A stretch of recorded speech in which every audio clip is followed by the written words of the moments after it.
Hello friends, welcome back to our channel that is Edugenesis portal. आज हम discuss करने वाले हैं pleiotropic gene. Today we will discuss pleiotropic gene. Those who are new to my channel, I want to say that in this channel we discuss the topics of the biology of class 9, 10, 11, 12 and also the NEET level concepts are done here. If you are new to this channel, then please subscribe to this channel so you can get the notification as soon as I upload the new videos. So let's start our video. That is, today's topic will be the pleiotropy. देखिए pleiotropy होता क्या है? What is pleiotropy? Pleiotropy means the ability of a gene to have multiple phenotypic effects. अभी देखिए एक gene में usually कितना एलीली होता है? 2 एलीली होता है। हमने हमारा प्रीवियस वीडियो में ये सब हमने part 1, part 2, law of dominance, segregation, independent assortment, codominance, ये सब अपने ऑलरेडी डिस्कस कर लिया है। अगर आपको जानना है तो हमारे डिस्क्रिप्शन बॉक्स में ये सब लिंक दिया हुआ है, डिस्क्रिप्शन बॉक्स में जाके ये सब देख सकते हो वो सब वीडियो। वहां पे जाके आप पहले कॉन्सेप्ट क्लियर कीजिए कि एक जीन में कितना एलीली होता है, डोमिनेंट एलीली, रिसेसिव एलीली, ये सब क्या होता है। ये सब आप अगर आप अच्छी तरह से पता है तो फिर इसमें कोई आपको असुविधा नहीं होने वाला है, कोई प्रॉब्लम नहीं होने वाला है। जो लोगों को आगे वाला रिसेसिव एलीली, डोमिनेंट एलीली क्या है, अगर वो सब पता नहीं है तो थोड़ा प्रॉब्लम हो सकता है। तो मैं ये सजेस्ट करूंगा पहले वो सब कॉन्सेप्ट क्लियर कीजिए, उसके बाद ये वाला वीडियो देखिए। तो देखिए एक जीन में यूजुअली 2 एलीली होते हैं और वो 2 एलीली में से एक होता है डोमिनेंट और एक होता है जैसे देखिए ये एक जीन है तो इस जीन का एक कैरेक्टर देगा, एक जीन एक कैरेक्टर शो करता है। तो यहाँ पे कैरेक्टर सोचिए, ये कैरेक्टर हो गया हाइट का, ओके हाइट। अभी ये हाइट का कैरेक्टर दे रहा है, ये एक जीन एक कैरेक्टर शो करता है। एक जीन में ये जो 2 है कैपिटल टी, इन लोगों को कहते हैं एलीली। हमें यूजुअली पता है कि एक जीन में 2 एलीली होता है, पर आज हम पढ़ाई करेंगे और एक जीन में 2 एलीली होता है, वो लोग एक कैरेक्टर शो करते हैं। आज हम ये देखेंगे that the allele, okay the gene, one gene, एक जीन में तो 2 एलीली होगा तो 2 एलीली एक कैरेक्टर नहीं शो करेगा, इससे ज्यादा भी कैरेक्टर या फिर फिनोटाइप शो कर सकता है। फिनोटाइप मींस वो कैरेक्टर बाहरी से जो कैरेक्टर से दिखता है, बाहर से the character which is visible outside, okay the phenotype. So usually 2 alleles, that means one gene will give one phenotypic character. But here what we'll discuss, there are some gene where the alleles will show more than one character, and that phenomenon is known as a pleiotropy. And the gene which will show that particular character, that is the showing of more than one character, is known as the pleiotropic gene. Okay, जो gene ये दिखाएगा, जो gene ये आपका दिखाता है उसे कहते हैं प्लियोट्रोपिक जीन। मतलब जो जीन एक इफेक्ट नहीं, एक से ज्यादा इफेक्ट दिखाता है, एक से ज्यादा फिनोटाइपिक कैरेक्टर दिखाता है, उसे कहते हैं प्लियोट्रोपिक जीन। और फिनोमेनन को कहते हैं प्लियोट्रोपी। ओके, तो प्लियोट्रोपिक जीन का जो फिनोटाइपिक कैरेक्टर है, जो इफेक्ट जो दिखाएगा, वो आपका 2 इफेक्ट होता है। ठीक है, एक होता है आपका मेजर इफेक्ट, एक होता है मेजर इफेक्ट, ओके एक मेजर इफेक्ट होगा और एक होता है minor effect. Okay, minor effect या फिर मैं बोलूंगा ऐसे भी बोल सकते हो आप, मेजर इफेक्ट को बोल सकते हो आप प्राइमरी इफेक्ट। मेजर इफेक्ट को आप प्राइमरी इफेक्ट हम कह सकते हैं, we can say primary effect, and we can sometimes it is also the minor effect is known as the secondary effect. Okay, so the thing is that pleiotropic gene will show more than one phenotypic character, and means phenotypic character one will be major and the other will be minor. The major is also known as a primary and the other ones are known as a secondary effect. Okay, अगर हम इसका example लेके हम इसको समझें तो फिर हो जाएगा सिकल सेल एनीमिया। ओके, हम एग्जांपल के हिसाब से लेते हैं sickle cell anaemia. Sickle cell anaemia एक बीमारी है, okay it is a one type of disorder and it is a Mendelian disorder. Okay, it is a Mendelian disorder. Mendelian disorder क्या होता है? What is Mendelian disorder? देखिए, Mendelian disorder वो होता है जहां पे एक जीन में कोई गड़बड़ी होने के कारण वो बीमारी होता है। वन जीन, एक जीन के एलीली में या फिर एक जीन में अगर वो गड़बड़ी हो रहा है, डिसऑर्डर हो रहा है, then it is known as a Mendelian disorder. Sickle cell anaemia is a one type of the Mendelian disorder. Okay, और सिकल सेल एनीमिया एक ऑटोसोमल डिसऑर्डर भी है। तो मेंडेलियन सिकल सेल एनीमिया में जो एलीली होता है वो होता है आपका HBS, जिसके कारण ये बीमारी होता है। ओके, ये एलीली HBS, ये एलीली अगर आपका होमोजाइगस कंडीशन में हुआ, ये एलीली अगर आपका होमोजाइगस कंडीशन में हुआ तो फिर एक मेजर इफेक्ट देखने को मिलेगा। और ये मेजर इफेक्ट क्या रहेगा? that particular, if the HBS allele of a gene, if it's in homozygous condition, then it will show a major effect, that is a defect, defect in haemoglobin. Okay, haemoglobin जो होगा उसमें आपका उसका structure में कुछ defect आ जाएगा, ठीक है। और एचबीएस अगर होमोजाइगस कंडीशन में हो तो ही, ओके। और डिफेक्ट इन हेमोग्लोबिन होगा वो आपका होगा, अभी हेमोग्लोबिन में डिफेक्ट होने के कारण ही उसका ऑक्सीजन जो हेमोग्लोबिन क्या करता है, ऑक्सीजन कैरी करता है, तो ऑक्सीजन कैरी करने का जो कैपेसिटी है वो हेमोग्लोबिन का कम जाएगा। तो ये एक बीमारी का लक्षण है, सिम्टम्स है सिकल सेल एनीमिया का, जो इसके लिए हुआ, इस एलीली के लिए हुआ। ये एक इफेक्ट तो वो ये दिखाएगा, एक इफेक्ट तो ये दिखाएगा कि हेमोग्लोबिन को डैमेज करेगा, उसको डिफेक्ट करेगा। दूसरा इफेक्ट जो है वो, उसका दूसरा जो इफेक्ट है, उसका दूसरा इफेक्ट हो जाएगा आपका कि आरबीसी का स्ट्रक्चर चेंज करेगा। It will change the structure of RBC. Generally RBC is in the circular और द बाइकॉनकेव शेप होता है, पर ये होता है नॉर्मल शेप। ये नॉर्मल में आरबीसी का शेप ऐसा रहता है, बट इसका और एक, अगर ये होमोजाइगस में हो गया तो इसका और एक ये वो हो जाएगा कि आरबीसी का शेप को चेंज करके सिकल में कन्वर्ट कर देगा। Sickle means what? सिकल में जिसके फार्मर लोग यूज करते हैं, जो आपका पेड़ काटते हैं, जैसे क्रॉप में जो क्रॉप्स काटते हैं सिकल, तो इसका आरबीसी का शेप भी it will converted into the sickle. That is why the disease is known as the sickle cell anaemia. RBC cell will get converted into sickle. That is why sickle cell anemia. Now, this alleles is showing two effect. No, the primary effect is that it will damage the RBC hemoglobin. As a result, the carrier of the hemoglobin will not be able to carry sufficient amount of oxygen that it needs to carry. And number two effect will be, it will change the shape of the RBC, as a result of which RBC will get converted into sickle cell, and it is a defect. It is it is not normal. As a result, it will create a disorder. Okay, problem create करेगा। तो दो effect दिखा रहा है। ये हो गया आपका secondary effect. Okay, this one will be the secondary effect. Short part कर मैं लिख दिया secondary effect, and this one is the primary effect. Second primary effect is also known as a major effect. So this is a example of pleiotropy, because you see एक gene में दो एलीली तो होता है, यहाँ पे दो एलीली है, जीन तो एक ही है, दो एलीली है, तो वही जीन दो इफेक्ट दिखा रहा है। आरबीसी का शेप डैमेज कर रहा है, आरबीसी का शेप डैमेज कर रहा है, और यहाँ पे हीमोग्लोबिन का शेप डैमेज कर रहा है। तो यही फेनोमेनन को कहते हैं, this phenomenon is known as a pleiotropy, the ability of a gene to have multiple phenotypic effect. It is showing the two phenotypic effect, one is this one and another one is this one, and the gene here is one. So this phenomenon is known as a pleiotropy. Okay, और एक example है जिसको हमें समझना पड़ेगा, वो हो गया आपका फिनाइल कीटोन्यूरिया। इसको हम समझ लेते हैं। तो number 2 will be phenyl ketonuria. So in phenyl ketonuria, number 2 example will be the disease of phenyl ketonuria. Okay, so in phenyl ketonuria what happens, एक जीन है, सपोज एक जीन आप मान लीजिए डोमिनेंट है P. ओके, इस P के लिए ये जीन आपका जनरली क्या करता है, एक एंजाइम देता है जिसका नाम है phenyl alanine hydroxylase. Phenyl alanine hydroxylase. Okay, और ये एंजाइम क्या करता है, this enzyme will convert the phenylalanine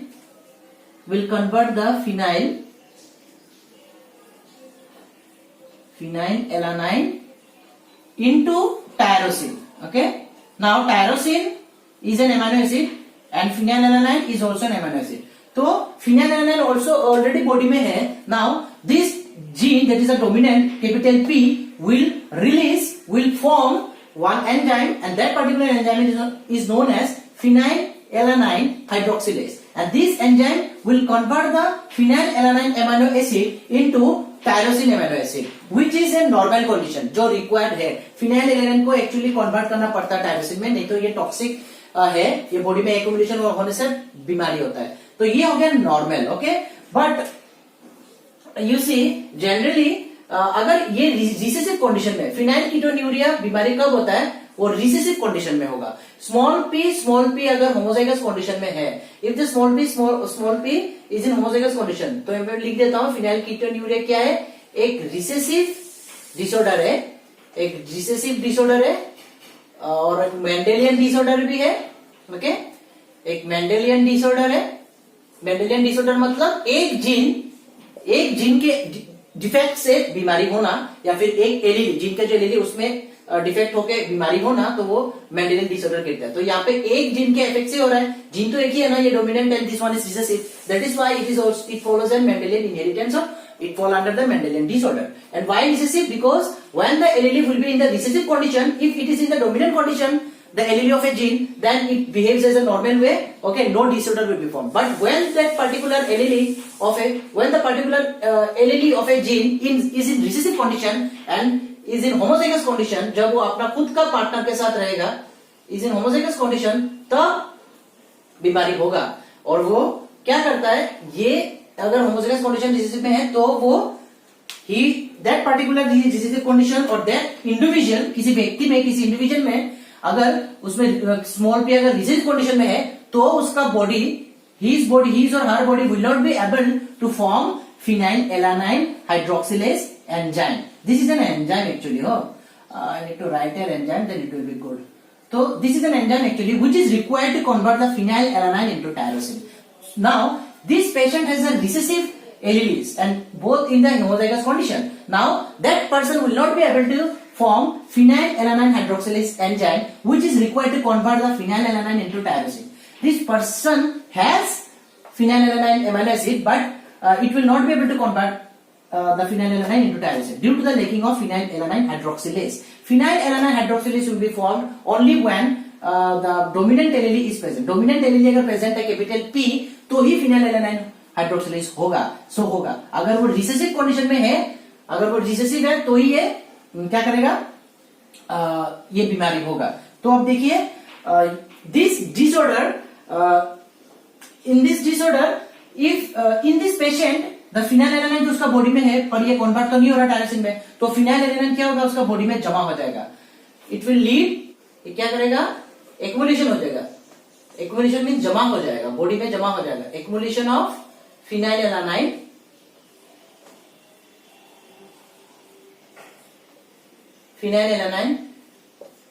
into the brain.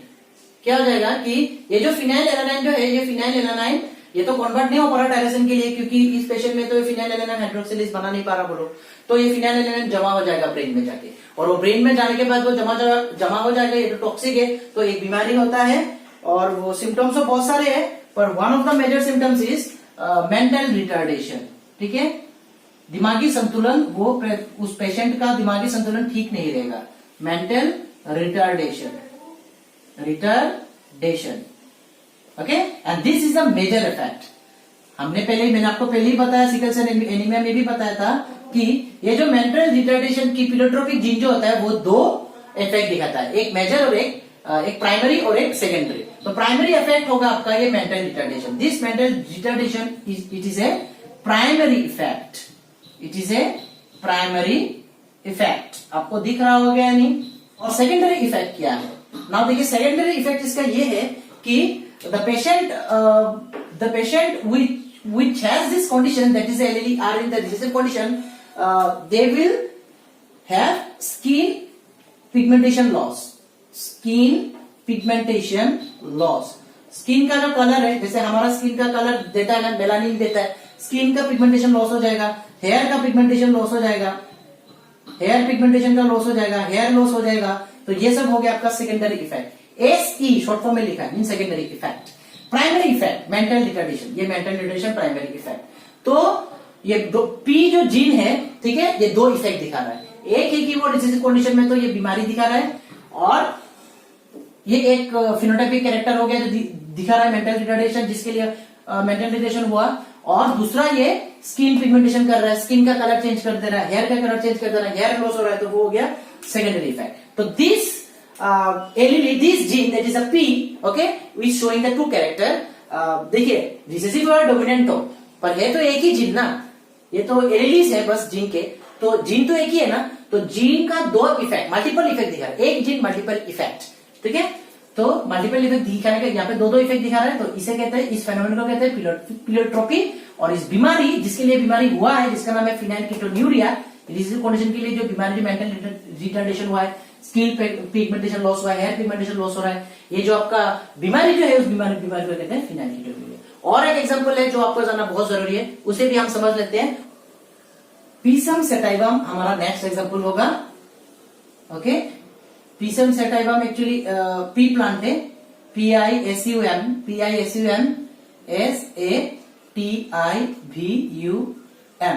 So number 3 हमने क्या लिया, Pisum sativum लिया. तो Pisum sativum जहाँ पे आपका मेंडल ने मैक्सिमम एक्सपेरिमेंट किया है, ये गार्डन पी भी कह सकते हैं, एडिबल पी भी कहते हैं. Pisum sativum में अगर हम एक कैरेक्टर वो शो करेगा for 1 second, for seed size. अगर सीड साइज के लिए जो जीन है बी, ओके, मैं जीन ले लेता हूं, gene capital B. Okay, gene B shows, यहां पे नहीं लिखता, यहां पे लिखता हूं, gene B shows incomplete dominance. Incomplete dominance.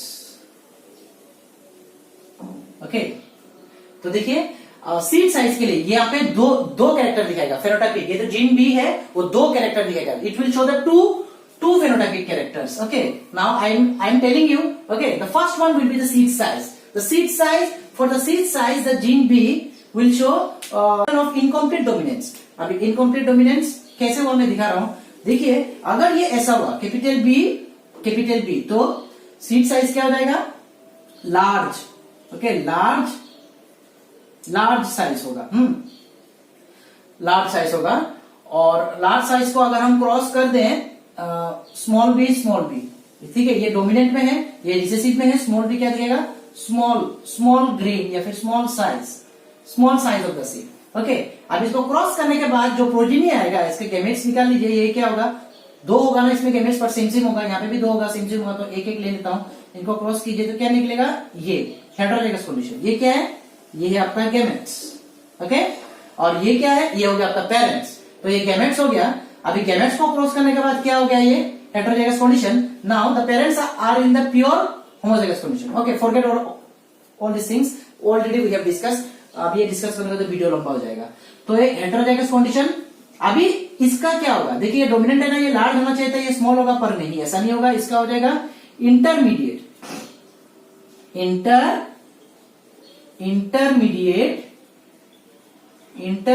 Size. Means ना तो बड़ा, ना तो लार्ज, ना तो small. It will be a medium size. The baby that is produce, it will show the seed और the grain, it will be in a medium size. Okay, so ये gene भी यहाँ पे क्या फेनोमेनन दिखा रहा है, इनकम्प्लीट डोमिनेंस. अगर डोमिनेंस होता तो लार्ज हो जाता ना. यहाँ पे तो डोमिनेंस नहीं हुआ, इसलिए नहीं हुआ क्योंकि यहाँ पे कैपिटल बी होता तो लार्ज हो. कैपिटल बी यहाँ पे है, कैपिटल बी का phenotypic, what is it phenotypic characters. इस phenotypic character is large, but it's not, the seed size is not large. Now तो इनकम्प्लीट डोमिनेंस. और स्मॉल बी है यहाँ पे, स्मॉल बी का क्या था, small size, but it is not showing small size also. The character of the small size is also not shown here. The large size, the character of the capital B is also not shown here.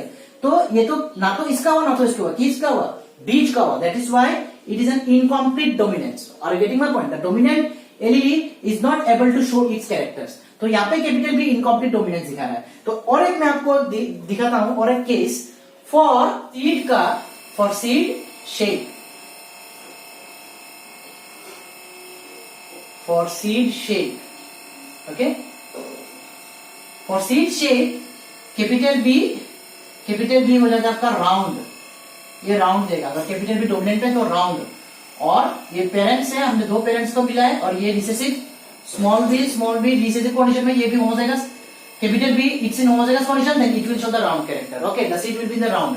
And if it is in the homozygous recessive condition, then it will be wrinkle. Okay, it will be wrinkle. But now their gametes will be, this one will be the same, capital B, this one will be the same, small B. Cross कर देते हैं, इसका 2 होगा, इसका भी 2 होगा. मैंने एक क्रॉस किया तो क्या हो जाएगा, कैपिटल बी, 1 सेकेंड, इसका क्या हो जाएगा, कैपिटल बी, स्मॉल बी. देखिए नहीं, तो heterozygous. Now you see here the capital B gene is showing what relationship? It will show dominance recessive relationship. Dominant